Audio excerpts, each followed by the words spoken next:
Hello everyone.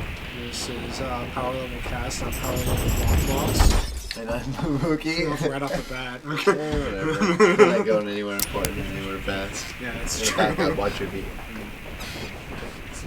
It's like we're stuck in a room. But yeah, this should be our second podcast. The last podcast was very intense. So, That was a long time ago. Don't worry about it. so And hey, no one saw it either. one for new starts, right? So let's see. It was actually the reason why I wanted to bring this podcast up is because we had an idea for like a series that we could do. Well, Tim, like minus. Well, I mean, it'll be a lot of games. Literally, there's Kingdom Rush. That would be really good. There's a lot of ones. And the simpler, the easier it is without needing thinking better. Yeah, Because it's I want to be able to focus on It's just chatting. material that for you guys to like watch while Just chat about whatever. You know, it could be whatever. Eventually, we'll have something more static, less distracting. But for the meantime, I wanted something. enjoy this. Yeah. Yeah, like, an idea is that something that Tim and I were talking about recently was, there was apparently, like, Tim, like, you're an avid, like, League player, you can say, right? Yeah, I keep up. You Keep up with a lot. You've honestly been playing, like, way more than me, and that's, and one thing that I've been trying to address is that apparently the lore has changed a while since, like, you've played League and like watched it improve and like evolve over the years. Yeah, improve's a word. I like evolve though. I like evolve. I think evolve's a better word. But they've made things for the better. Some other things I would say they made more consistent with their world, but I would say are overall a worse. Yeah, and like it's definitely a topic that you have like a lot of knowledge over, and like A lot of opinions too. a lot of And one thing, like, I wanted to, like, try and pry your brain about is one thing that I really like about the League of Legends, like, universe is that every single champion has a different sword. Yes, they go out of their way to try and make something that fits in the world of Runeterra.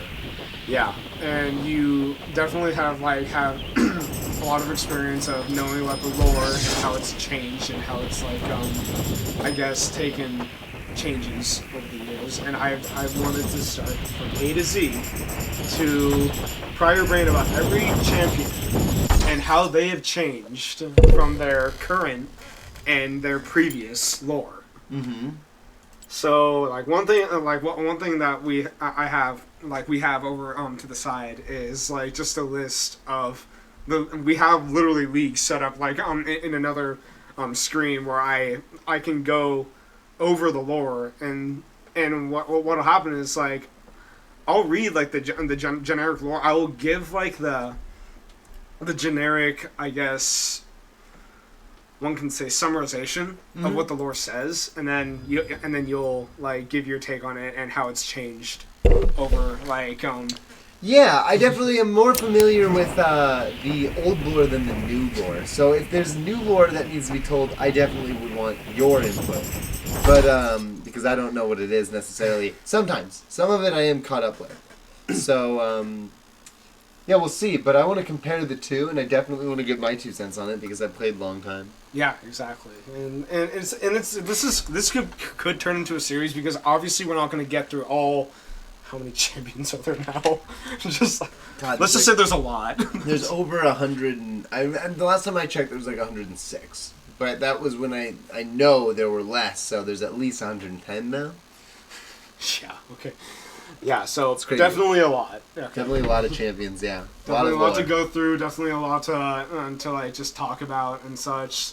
And hopefully this will turn into somewhat of like a regular thing. All right. Let's start off with our. Oh wait. Let's. Yeah. Probably no, wanna. no worries. No Let's worries. see. Let's start off with our one and only, like, starting from the very top, very beginning, is Aatrox. A. Aatrox. Alright, let's see. So what we know of Aatrox, well, like what I've read about recently, is that he was a part of the Ionian history. Ionian history. Okay. Yeah, because he Yep. was a sworn enemy of Pantheon. Okay. And apparently, in one of the versions that I've read was Pantheon was an original Ionian defender, and Aatrox was like the top dude that Ionia wanted to like defeat, and like he was like the bringer of war. Mm-hmm. Let's check out the actual thing that Riot says about it. Once honored defenders of Shurima against the Void. Okay, against the Shurima. Aatrox and his brethren would eventually become an even greater threat to Runeterra, and were defeated only by cunning mortal sorcery. But after centuries of imprisonment, Aatrox was the first to find freedom, once more corrupting and transforming those foolish enough to try and wield the magical weapon that contained his essence. Now, with silver flesh, he walks Runeterra in a brutal approximation of his previous form, seeking an apocalyptic and long overdue vengeance. Wow. Alright, your thoughts? My thoughts are it's way less interesting than the original lore that I originally heard. So, like, I don't know. There's just... It's Okay, so- interesting, but Shurima. Do you really think Shurima when you think Aatrox? Exactly. Alright, so that's the new and improved lore. What was the original? So, originally, Aatrox wasn't a dude. He didn't battle for some army. He was a sword. Yeah, exactly. He was a Darkin. Yeah, he's a Darkin. And frankly, it doesn't sound like he is still, but he is. It says the Darkin Blade underneath his name. But, yeah, so the interesting thing about Aatrox was he was just a warrior, a guy who grabbed the sword of Right, Aatrox, yeah. and then became Aatrox and took him over, as happens. I mean, Kayn is a good example of the struggle someone goes through when you grab a weapon. Yeah. Varys was an easy grab for the Easy Darkin, but, yeah. But the thing that was awesome about Aatrox was he fought for the sake of bloodshed and war, not for some apocalyptic vengeance or reason. Which is so, I don't know, in a way... They make him sound like a force of nature. He is. That's the thing that's cool. He's a person. He's like Mars incarnate. He's on the battlefield. He's fighting. And the best thing is he randomly would show up in the histories of Runeterra, see a war that's happening, see one side clearly outnumbered by the other, and then join the underdog side, cause a ton of bloodshed, upheave the current political stance, and then disappear. See, that's like way more interesting than what they have the written up here. Yeah, It's just right? Because, okay... I'm glad we're doing this because like it's just like that's like a way more interesting description and backstory than what they sort of revamped, quote unquote. Revamped. Yeah, Spellman. Okay, so that's a good overview and such. And kill you if I, oh my god. Don't worry, I killed me. Yeah. You know what? I'm just. It doesn't close this, so you can do Okay. it. Yeah. All right. So. Yeah. All right. Perfect. Turn you to that. Okay. Next up, Ari. Ari. All right. So from what I have heard, I haven't really heard much of Ari, and even though she's like one of the top I lighters. know how much like, she's definitely one of the top watches. You're informed well, sir. But like yeah, I hit the little bit of land there was. I mean, to be honest, you tried to thread the needle previously. I really tried. But like, hey, want to be ambitious, right? Gotta be. Yeah. Like this next character. Like, well, Sorry. like what Asmongold said. I mean, if we want to quote it, fuck you. Yeah, you fucked him right back. Right back. Fuck him right back. That is not an ambitious quote. I don't know what it is. I love that. Alright, so what I know of Ari is that I only know her as like the QB Japanese spirit. Like I haven't heard much about her besides the fact that she's Ionian, she's Japan. Yeah, she's Vistayan as well. Vistayan, okay, yeah. She's actually part of that race that Zaya and Nami belong to. And I know that like she's kind of similar to Evelyn in the regard of like she takes in men's souls. Yeah, by she's an essence. seducing them, yeah. She devours an essence. She gets off on that shit. All right, let's see what Riot has to say about this. And to all of you out there who are going to be watching this, I guess in the future, even if you're still that's probably Probably. This is more for the episode you're gonna make out of it. exactly, that's true. Yeah. Because honestly, this is content. Yeah, this is content we're making, and it's gonna be easy to put together because it's more or less just us going over the stuff. Exactly. I mean, if you want to add something, you can. Let's see. Exactly, and yeah, to any of you who are watching this, yeah, no hate to Riot. Like League of Legends is a great game. Like there's Which plenty we of love. lore. That's why and- we're going over the lore. Yeah, because we enjoy the game so much. Exactly. Yeah, we're not like despising this at all. We're just going over. We're analyzing. So we're not saying that the old lore or the new lore is like better or worse in any other way. We're just saying that like certain Some of the parts are old lore was interesting. better. Yeah. Like you said, improving is a word. Shit. Okay, innately connected to the latent power of Runeterra, Ari is a Vastaya, like you said, who can reshape magic into orbs of raw energy. She revels in toying with her prey by manipulating their emotions before devouring their life essence. Despite her predatory nature, Ari retains a sense of empathy as she receives flashes of memory from each soul she consumes. Right So- off the bat, that sounds like hell, honestly. Yeah. That's So she does this. So in the old lore, so this is sort of nice to see. Clearly, the streamlining a lot of the lore. It's a sort of a bummer actually, because it used to be a full page, and then you could click to see the rest of the page, and it's like another paragraph Yeah. of lore about her. So they've really cut out a lot you can learn about Ari here. Exactly. But one of the things that they say is flashes of memory. What they're really saying is she wants to be human. She's more fox than girl, and she's more girl than fox now because of all the essence she's developed. That's what she's doing with it, is becoming human. Now, let's see. There was another point I wanted to make with Ari. But Well, you mentioned that she was Messiah, and then that was clearly stated. So, and you're right, as in like they have like this button where you can like expand on it and like read more about it, but now they just like sort of like put in a summary right below the overview of the champion, and like it sort of gives you a little bit to work on. Like one thing that they didn't mention in the Aatrox thing was that Aatrox is the sworn enemy of Ampharos. Like that is literally in the updated they don't history. they don't mention it, but like the only way you find out now is through the unique interactions if you taunt someone. Exactly. And that's so unique, you're never gonna run into that unless you're looking for it. Yeah, Aatrox versus Pantheon. That- like, Do you remember the zombie movie I mentioned about the zombie who's like a person inside, but he's a zombie? Yeah, you mentioned it. Yeah, Warm Bodies is what it's called. Now, the reason I'm bringing it back up is because they make her sound like the main character in that movie. Yeah. Because really, she just wants to be more human than anything. Exactly. But in that movie, the zombie dude, he gets human memories by eating brains, and that's why zombies like to eat brains, because they like to feel human. Is That's their a- reasoning? That's a good way. It's a good way to do it, but they make her sound like It's that. still human brains. Receives flashes of memory. Doesn't it make it sound like she's like consuming humans so she can feel like a human for a sec? Yeah. It's just weird. Mm-hmm. You know, you lose the actual motivation when you condense the information. So one can say like Ari's past really hasn't changed. No, Yes. but they've taken away parts of it so they can make it that one paragraph, like everyone else. Yeah, so I guess that's one good thing that Riot did with this one. As in like they took this elaborate scheme and like description and just went like, I guess we can condense this one. Yeah, we can do something with it. Which is nice to see, because I mean, the bummer with this though is when we get to newer champions, I won't know much about them. Yeah, like you know Because Jack they're about only Silence. because they're only writing a paragraph about them now. Whereas these old champions, we had full pages, and then now they're a paragraph, but we have the old stuff to reference. Exactly. But these new champions, we only learn what we learned from the comics they released. We know more about Silas because of their Lux and fucking. Silence. Yeah, we know more about Lux now because of goddamn Your Silas. secret safe goddess. As I use your own ult to bring out the person.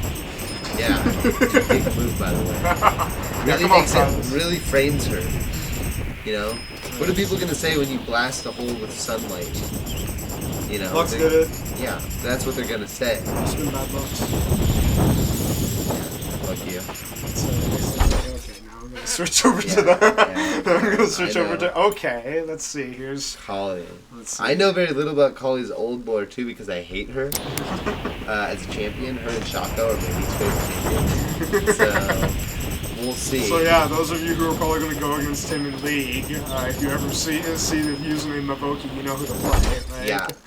You know? Know that I'll be coming for you first so you don't get your gold you want, you fuckers. You ninja fucks. Alright, so like you, I don't know a lot about Akali. All I know is that, jeez, like, right off the bat, 3, like, Ionian, like, origins. Like, I know, they all start with A. like, all I know is that Akali came from the same tribe as, like, Shen, Zed, and Kennen. Yeah, and that's why they all found each other in the Kinko. mysterious Kinko order. Yeah, and that's literally all I know.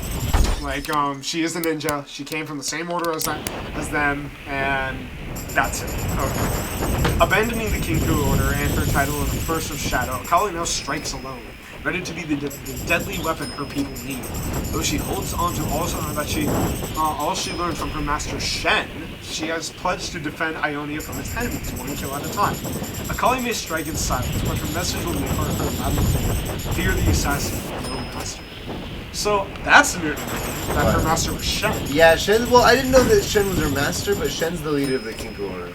Oh, He's for like- now. Well, now he is, right? Because Well, like the master her of the order dad, sort of his like, dad was, but and then Zed killed him. yeah. Because he So now Shen's like more bold. He's like Ryu. So I don't know what to You say. killed my father. Yeah, I'm going to get you, and then my clan will have their vengeance. Yeah, right. Akuma, You know you those- shall know vengeance. I mean Zed. Yeah, you know those ninjas and their vengeance are always getting on each other. Honestly, like It's all interesting. the Kinko order honestly sound like edgelords to me. They do. Because, like, The thing I like about the Kinko order, though, is that there's not much written about them, but there's a lot going on with them. oh yeah, So totally. they're mysterious. You know, Unlike Shurima, which is it's very much broadcasted to all of the they kingdoms. tell us everything about Shurima. They really like to jerk themselves off about how proud they are. Shurima is so written. Look at all this stuff about Shurima. Wow, Just look listen to at the Azir's sun voice disc, lines. though. The sun disc. Look at his ear. Oh, Zera, too. I can't wait till we get to like any Shuriken characters because I know you'll have a lot to say about them. Yeah. Okay, so right off the bat, like there honestly really isn't much to be said here besides like Akali is a ninja who protects her people and is part of the Kingdom Order. That's honestly all there is said about like in this summarization. Yeah, it's kind of bland, which is why it's kind of a bummer I didn't read her older lore, because I'm sure there was more about it Yeah, before they cut it down. what did your knowledge of the old lore say about her? I didn't read much of it. I don't like her. So I never clicked on her champion. So this is one of the few champs I don't know much about, aside from she was in the Kinko Order. She believes in the same things as Zed. And yeah, she was the apprentice of him. Interesting. That was something that... Oh, here, one second. You don't have to like just cool. go It's straight cool. up to a wall. It's fine, I found one. Let's see. All right. Let's see. Okay. Alistar. Oh, you love this dude, don't you? Like Alistar support. All right. So, like Akali, I don't know a lot about Alistar. All I know is that he was a gladiator. Yeah, And like probably I think undefeated in his time, but not that as is undefeated as Jax. gosh, oh lovely. Yeah, we'll get the Jax later. But yeah, that's all I know about Alistar. The they honestly couldn't have come up with a better name than the Minotaur. Nope, that's all he is. Alistar the Gladiator would have had more space. He's one of the original 40, so they didn't really put a lot of thought into it. Alright, so, always a mighty warrior with a fearsome reputation, Alistar seeks revenge for the death of his clan at the hands of the Noxian. Okay, another Noxus hater, that's new. Alright. Though he was enslaved and forced into the life of a gladiator, his unbreakable will was what kept him from truly becoming a beast. Now, free of the chains of his former masters, he fights in the name of the downtrodden and the disadvantaged. His rage is as much a weapon as his horns. Okay, so in this lore, he sounds like a superhero or a vigilante fighting for the freedom of the people. Yeah. Of his clan. Yeah, of his clan. Clearly the Noxians. I mean, that's something Noxus would do, right? Enslave people. Enslave a bunch of minotaurs and make them do manual labor. Seems pretty Nazi. Yeah. They can build the roads. They probably get out of it. I guess he's Alistar the Freedom Fighter. That would I mean, be to be fair, this is actually slightly better lore. I think there was a little bit more written, but I think it said less in the old lore. I'm What pretty does sure it the say? old lore basically was that he was a gladiator, but when the Institute of War founded, most of the fights that were being watched and valued at any level right. was there, not at the gladiator pits anymore, because that's what people wanted to watch Exactly. with the champion. And so he wanted to get in on it, so he joined. Remember, the old lore was all about why you as a particular champion Wanted to join. needed to be part of the Institute. Exactly. What was your motivation for doing it? That is one thing that like you did address. Like everybody had a reason. Yeah, to which join. I liked, because sometimes like that too. they didn't have a reason, which was their reason. All the Void Champions, no reason. No reason at all. Yeah. They just are. Oh gosh, if they change the lore about Jax, I'm gonna be pissed because I loved his reason. Jax is great. We'll get to it. Okay. All right, That's but the second time we've mentioned it. We're excited for Jax. oh yeah, and like we're gonna be excited for Ezreal too because that's your main, and personally Nautilus for me. So like, and then I guess Tucker and Jacob will be excited for Warwick Whoa, Jesus. and Mundo. Mundo's interesting. So. Mundo's. He's so simple. Though. Zon, right? He's from Zon, Yeah, not he's from Piltover. Zon. Yeah, oh yeah. You think they'd let that happen in Piltover? No, too bad. Okay. And Sorry. Oh, great. We get to talk about this little fucker. Oh, my God. Amumu. I don't know his current lore if it's different than the lore I know. Okay, so from what I know about him, from what I heard of Amumu, I'm actually gonna go get a drink myself and the Pop Tarts that we were gonna snack on right before this. Yeah? Yeah. I. And getting back in the race. That's life. That's life. That's life.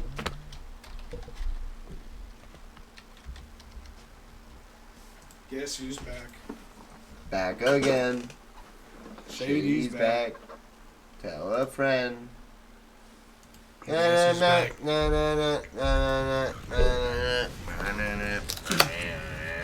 You should have something to hold over though, Yeah. because you're gonna get crumbs, Probably gonna play and Arya will something. eat them. And I don't want Arya eating crumbs because they will make her sick. Oh, in the name of the law. It's been a long time since I've had a good bra. Oh, the Emperor! Remember the Emperor! That song just takes a really quick turn to gay porn. I mean, that adoring fan really adores you. What can I say? You're the champion. It's you. You're the champion. Alright, so Amumu, our big sad little boy. Well, he's just Yeah, from what I heard- he's not a big, he's big sad, but Big he's a sad. little boy. So from what I heard of him, he was. Oh wow, our first Shuriman, actually. He's for sure Shuriman. For Shuriman. He was. You said it, not me.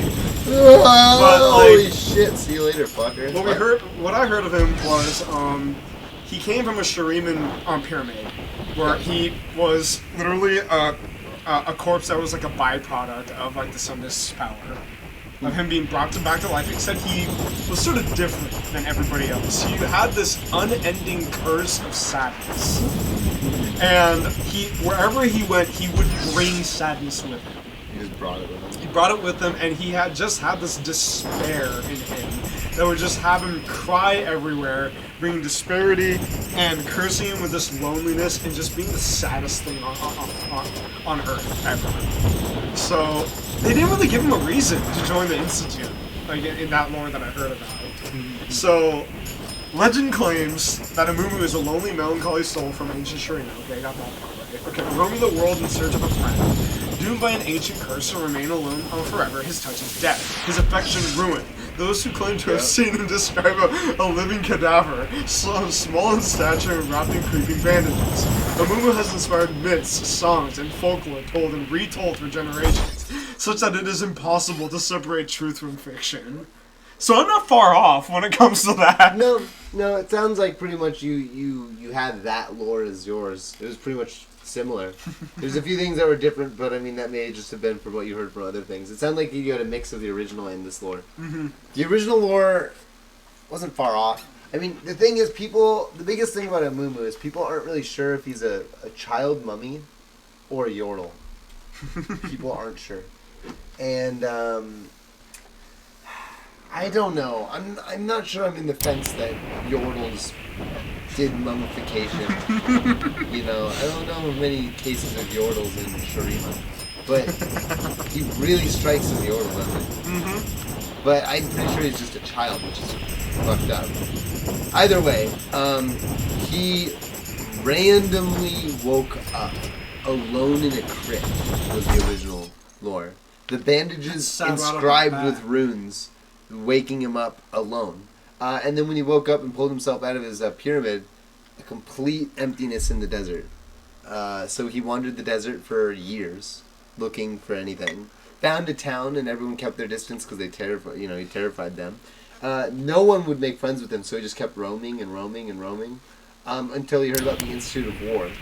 And he found out that because of the ruin he'd left, and the fact that the Institute of War was a place for all the dangers of the world to go to be contained. Mm-hmm. Basically, they were ruining the world by fighting in it with wars. And so they brought it all to the Institute, and he was like, well, I should go to the Institute. But once he got there, he realized the real reason for staying there was to make friends with the other champions. No one wanted to be his friend. Oh my god. But he tried. And only one champion actually, if you go on the original League of Legends Annie, website, he had one ally, Annie. Because Annie also brought ruin to her family by burning everything down. By accident, but also on purpose. She hated her stepmom, and her stepsister drowned, or her husband. We might drowned. actually reach her today. Annie? Probably. We'll get to her. Damn, looks like all three of those stories have something in common, which is despair and anguish. Yeah. Poor Mumu. Who's had a tough life? I'd give him a hug. Would you? It would hurt. I mean, like, probably- at least he'd cry in yeah. happiness. Where is Arya? I'm hearing noises. Oh yeah, no. Whatever. Okay. It's fine.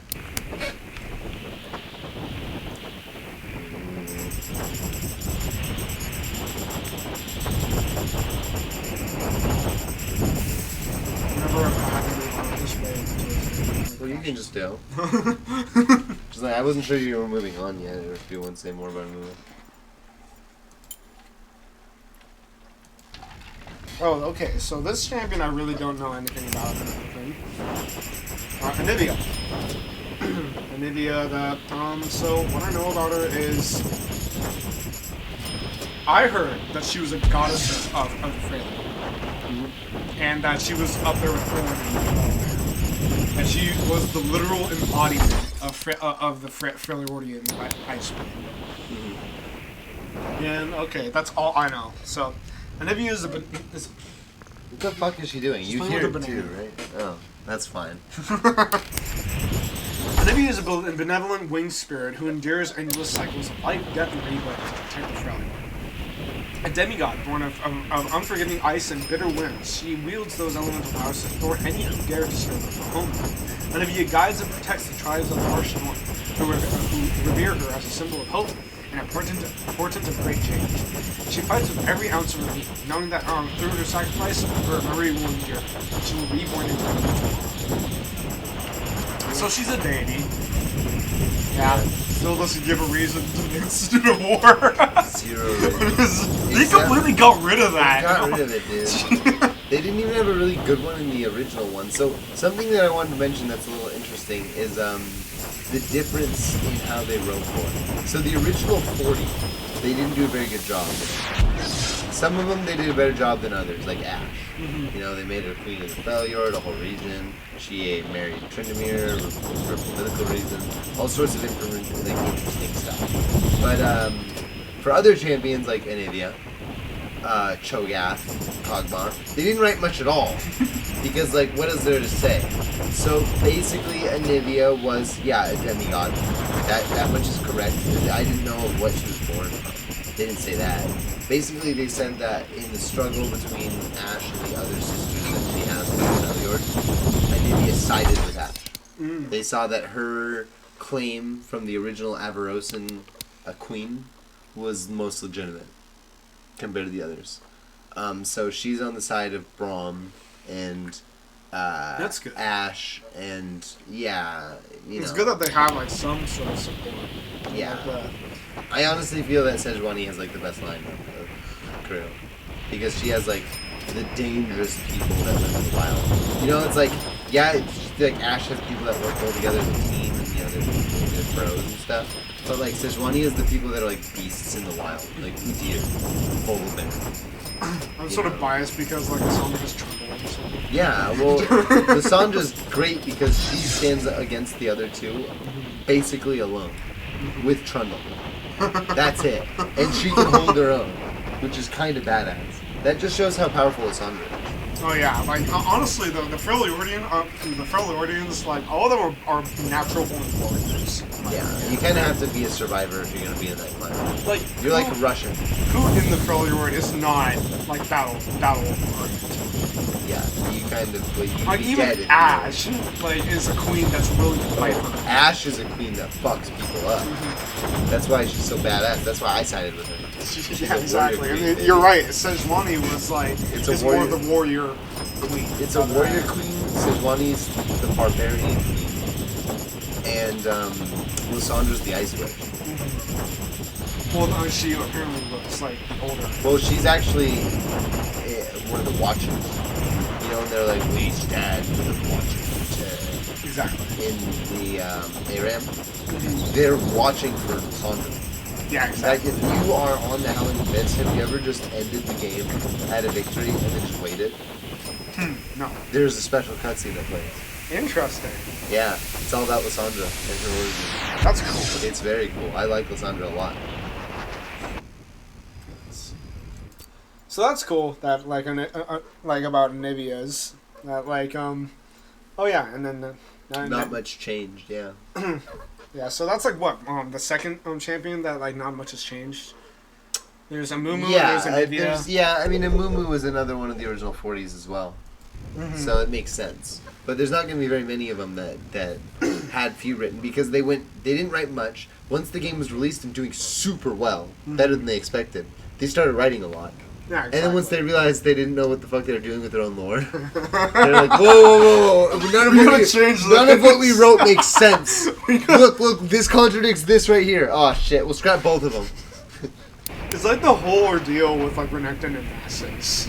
It's just like I think they rewrote their lore like 2 or 3 times. Yeah. Before like they finally came into like the. I mean, it was worth a try. Yeah, It was I worth a think so. I don't know what to say. Okay, so Annie, what I know about her is like it's honestly really straightforward. Is that from birth she was like Harry Potter inspired, like cursed with like a demon from the start, and the way that it was channeled through her was through her teddy bear.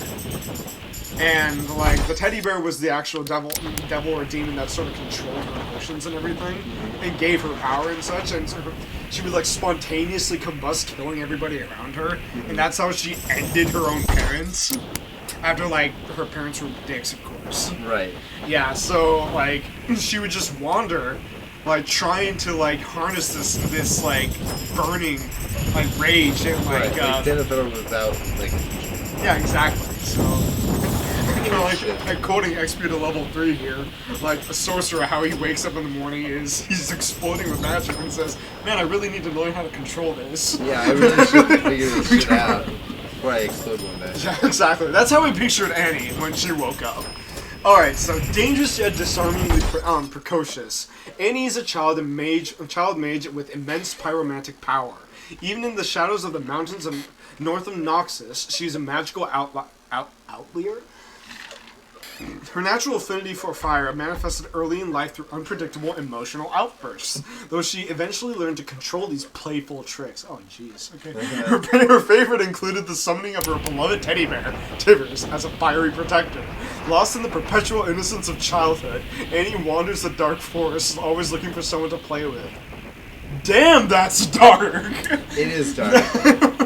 They left out the cruel bits, too. Yeah, well, and she's more impressive than they make it sound like. Yeah, exactly. Alright. Hello, Jacob.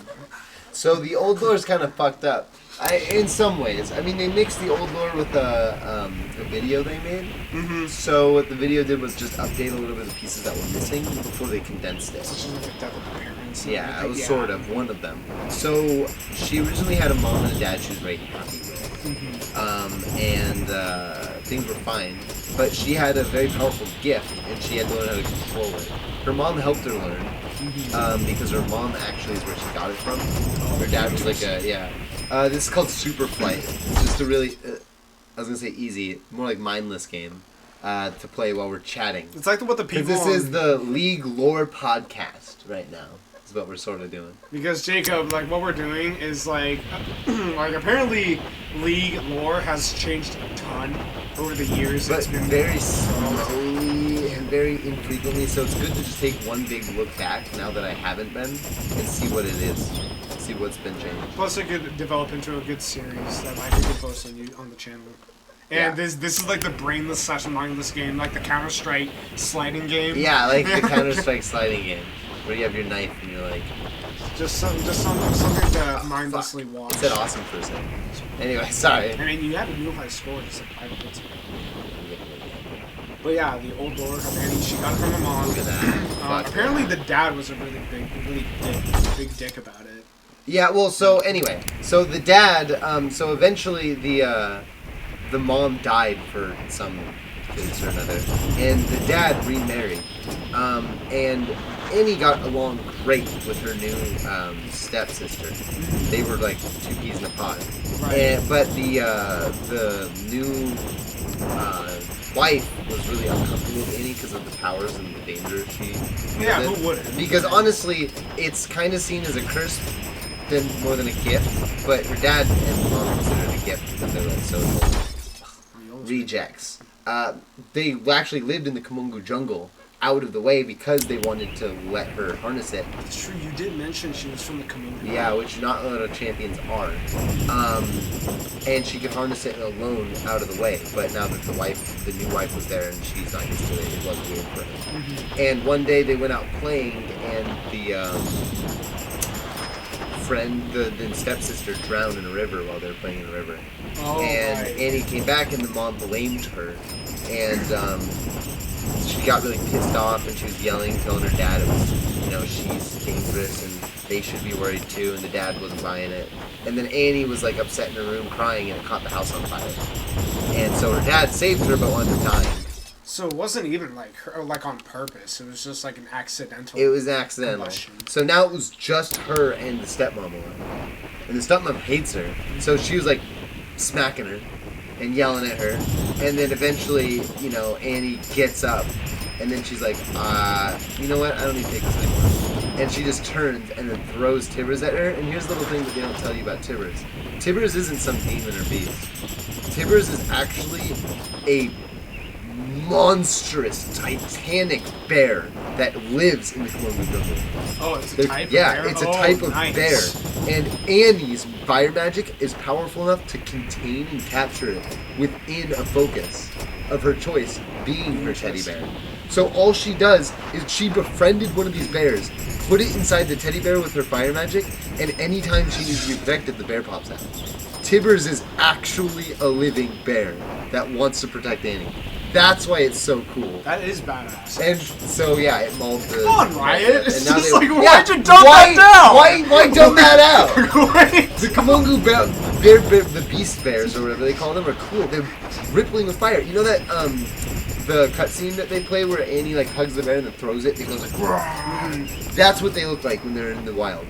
See, yeah, like, why can't you just mention that? Now I want to play Annie even more. It's Yeah, just like... and now that Tibbers goes apeshit when you die and just attacks mercilessly with That makes movement, sense. with movement Yeah. speed and attack speed on the target that killed you. Not the nearest champion. The one that kills you. Yeah, it's just like. But he'll fuck you up. Yeah. Well, yeah, that's definitely way more interesting than the new stuff that they sort of pulled out. Yeah, right? That's what I'm saying. Let's see. Oh. Speak of the devil of somebody we talked about previously. Ash. Okay, so Ash, we talked about her just a bit ago, and I know that she is quote unquote right now the queen of the Felidor. She's trying to be. Well, like she is sort of like the designated one, or like the She's the one that has the highest legitimacy bar. yeah, it's like legitimacy and diplomacy, spoken for the people. But and everyone likes her. But Sejuani could win the war. Oh yeah, and Lysandra will never stop being a threat. So it's not like it's a said done deal. She rules the Freljord, but everyone wants her to. I guess like right now she's a said ruler. Because it's like, do you really want Genghis Khan to be in charge? Because Genghis Khan will rule you and things will be safe.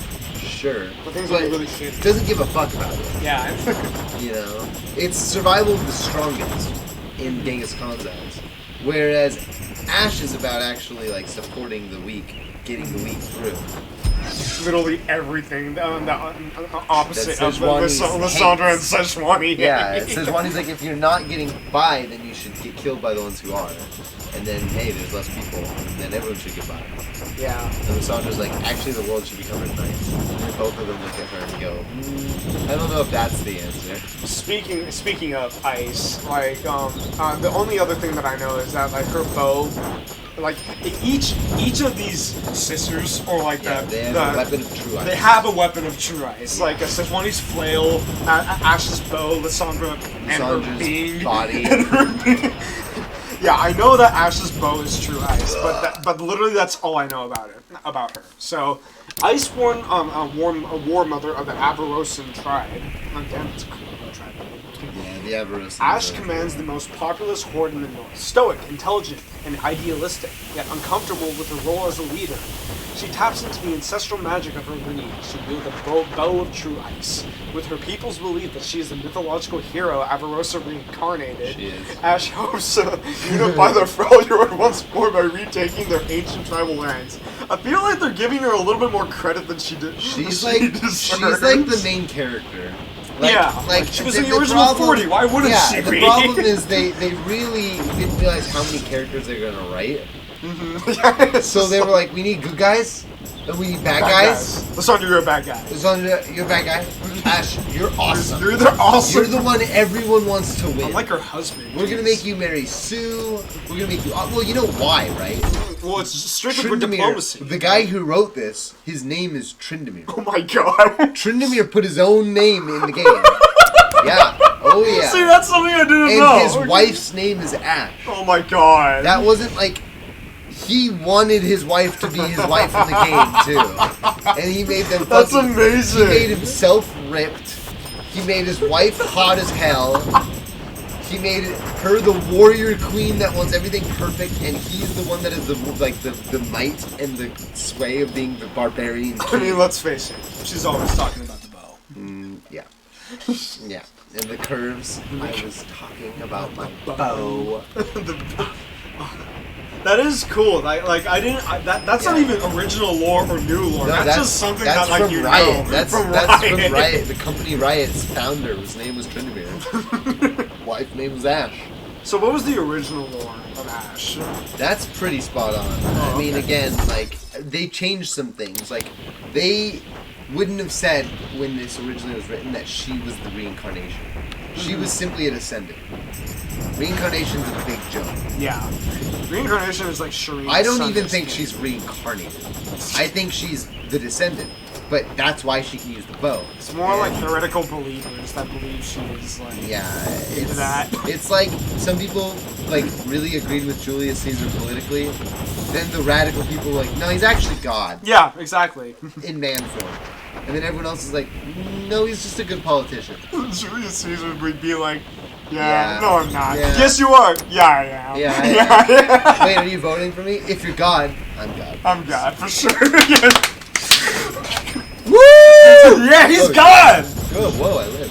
How about that, folks? Whoa. I don't know what happened there.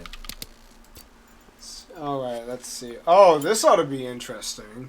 Let's see. I have a lot of thoughts on this dude. Aurelian Sol.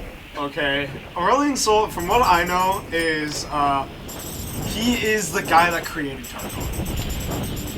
Sort of. He is the guy that like sort of forged the universe around us and forged Runeterra.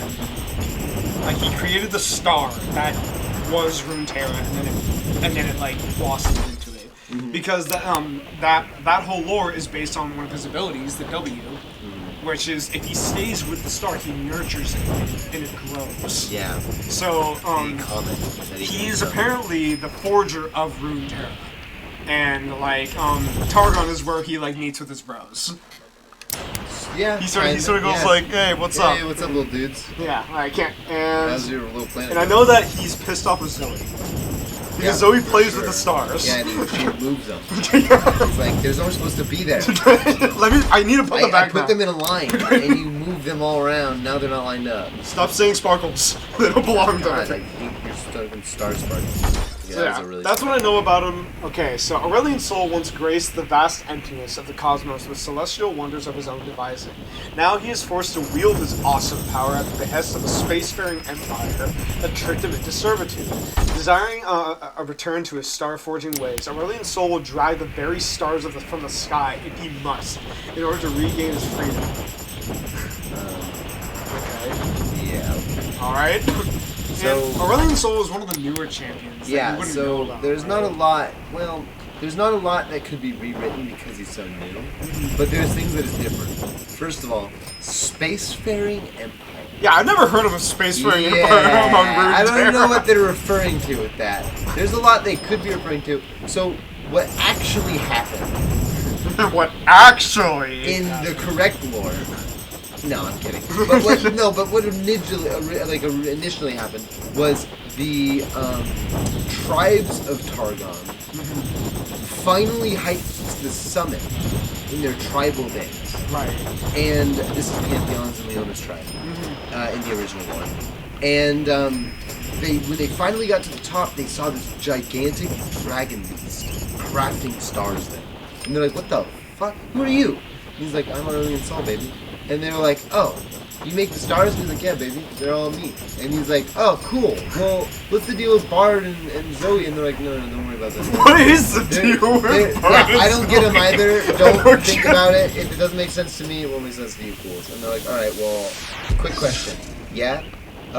Can you accept a gift from us?" And then he's like, "I love gifts. I dig that. I'm the king. I make the universe. I made your star that gives you all this sunlight that you love. Yeah, what do you want to give us?" And they're like, "A beautiful necklace." And he's like, I love that. So he puts it on, and then the jewel lights up, and his magic is now being drawn from him to the tribe. And they started using it, which they started studying magic. That's how Leona got to study the star. Interesting. They couldn't study sunlight, like Leona's sunlight magic, because they didn't have access to the sunlight. But now that they have starlight, which is the sun, they could do it. So it's like Leona's and Pantheon's tribe sort of like became clerics to Aurelian Sol. More like they started sapping his energy against his will. He's now, it's a color. That space empire they're referring to? That was Leona's tribe and Pantheon's Yes. tribe. Gotcha. So the Interesting. reason he thought we were chill, he said hi to us. He was like, he basically sniffed at the. He's like an unwanting patron. He basically only saw us because we got into space because of how tall Target is. That's why we could see him. He was minding his own business in space. Then they got to space, sucks. saw him, offered him a gift, and then started stealing his power. He now comes back because he's drawn to Runeterra because he has to because of the color. Yeah. And he's trying to break free of it by defeating the tribe so he can get the Yeah, color. honestly, that's like a really valid reason. Yeah, Why he's he getting like comes fucked. back. He's getting fucked over. All of the shit he says to the Targonians is like, "You're the reason I'm here. You're the if there was one person I could destroy out of malice instead of out of necessity, it would be your tribe." Well, Targonians, like, you got people like Tarek fighting for you. Why can't you be all like that? Yeah, he's not angry at Tarek the same way he's angry at Pantheon. But he is like, you should like go over the unique interactions that Aurelian shares with people like Tarek and stuff. And he's like, you chill. merely embrace the starlight. I am starlight. He just says stuff like that, which is basically him paying thing. But I mean, what can you do?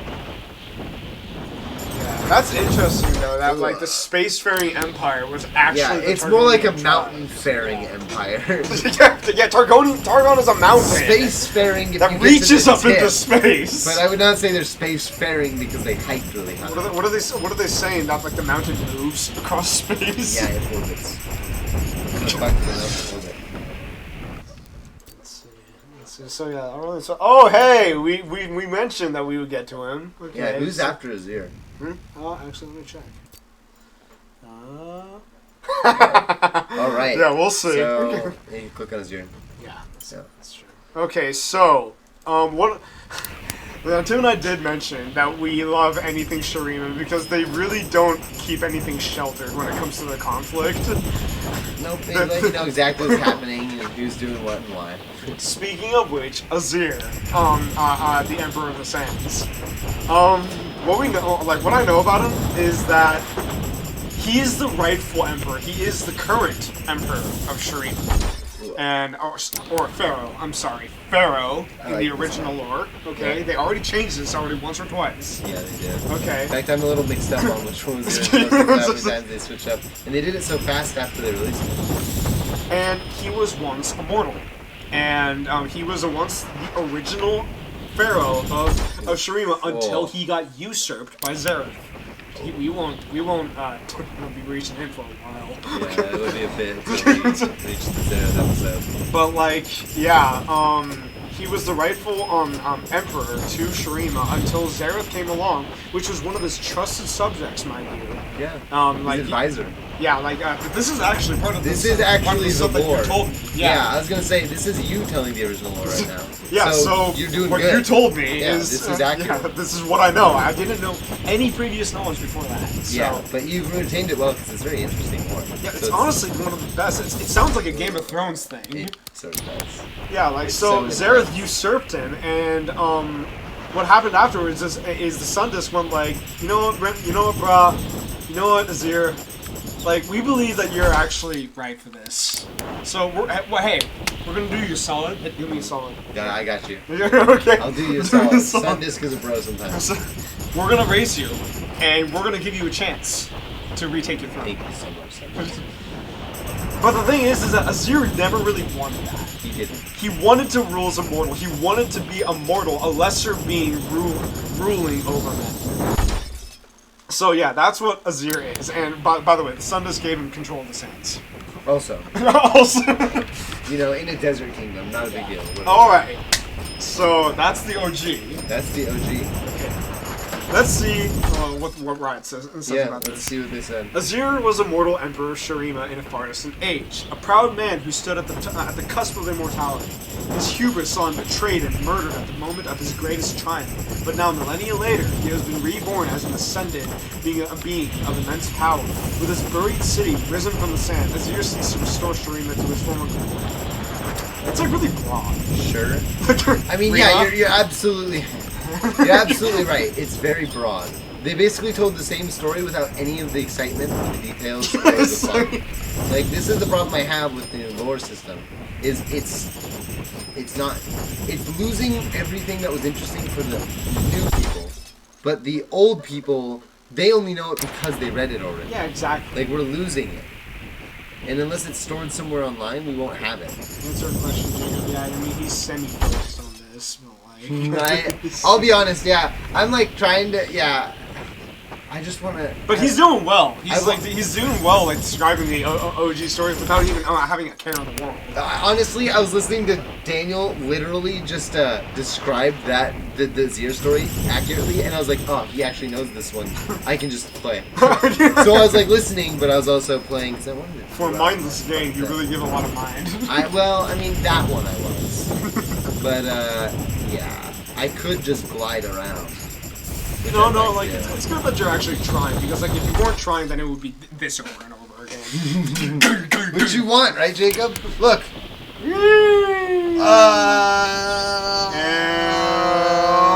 cutscene. Whoa, look!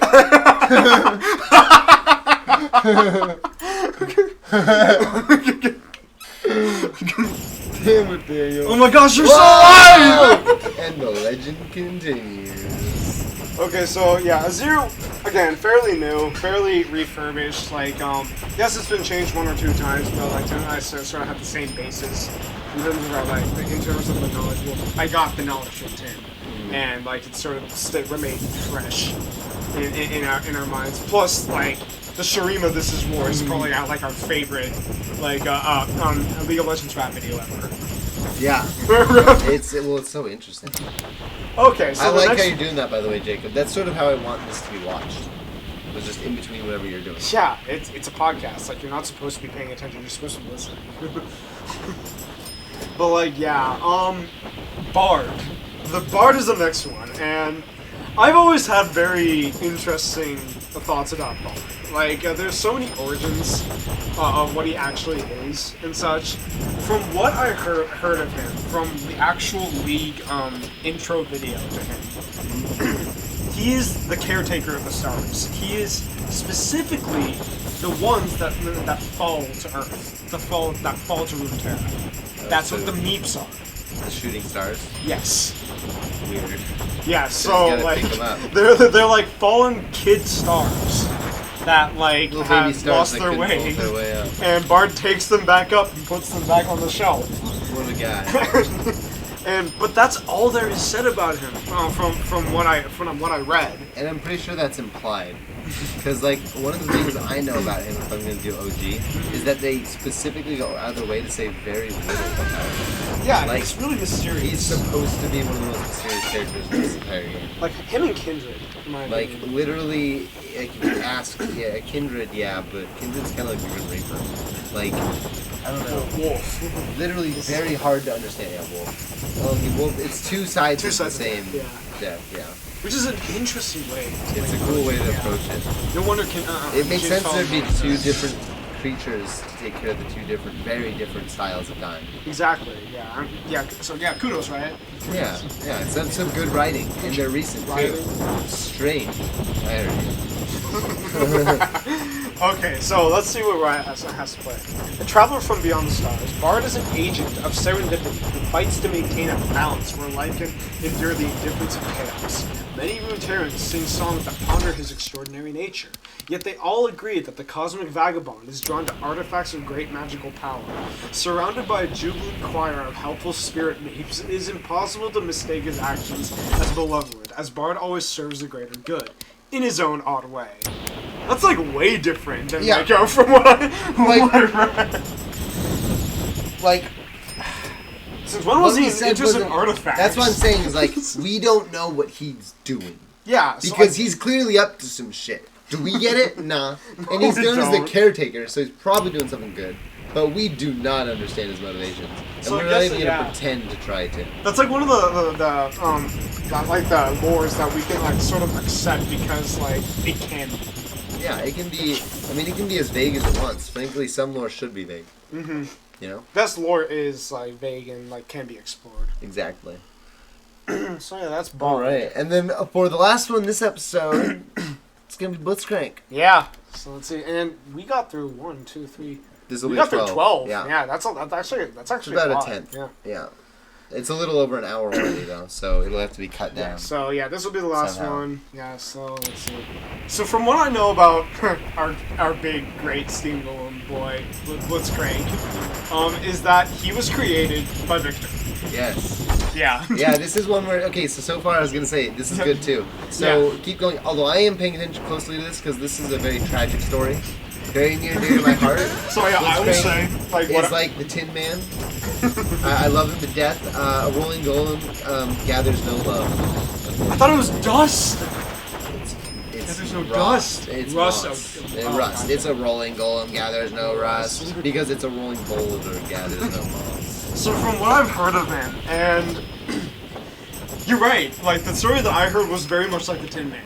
He is a robot, a steam golem that gains self-awareness. And all he was looking for was a point to existence. Like, he wanted a heart. He wanted a reason for living.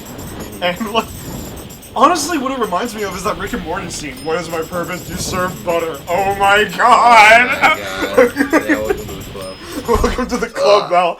Except Victor was not even subtle about it. He goes like, no, you are my big death machine that will protect me and my inventions until the end of time against the war of Piltover and such. But Blitzcrank didn't want any of that. He was like, no, I wanna join the Runeterra so I can search for a soul. You like maybe be like a bartender. Yeah, exactly. He wanted a peaceful life. Alright, so what Riot has to say about Blitzcrank is Blitzcrank is an enormous, near indestructible automaton from Zon. That's new. Oh, no, wait, no, I'm sorry. I thought I meant Piltover. No, Zon. No, I knew that, okay. Originally built to dispose of hazardous waste. What? However, he found his primary purpose to restricting and modifying his own form. To better serve the fragile people of the Sump. Well, I know what the Sump is, but I didn't know he was doing that. Isn't Echo from the Sump? Yeah, he's from the shitty part of the Zons. They just took the L word. Yep. It's not, they didn't work hard. Blitzcrank selflessly uses the new Zon lore is not complicated. and durability to protect others, extending the helpful metal gross fist. industrial England. It's that. Or bursts of energy to subdue any troublemakers. Okay, that's way too boring. Bursts of energy to subdue troublemakers. Oh, by the way, he has a W. No, we know he has a W. You don't need to tell us he can burst the speed. He's a robot. I imagine he can.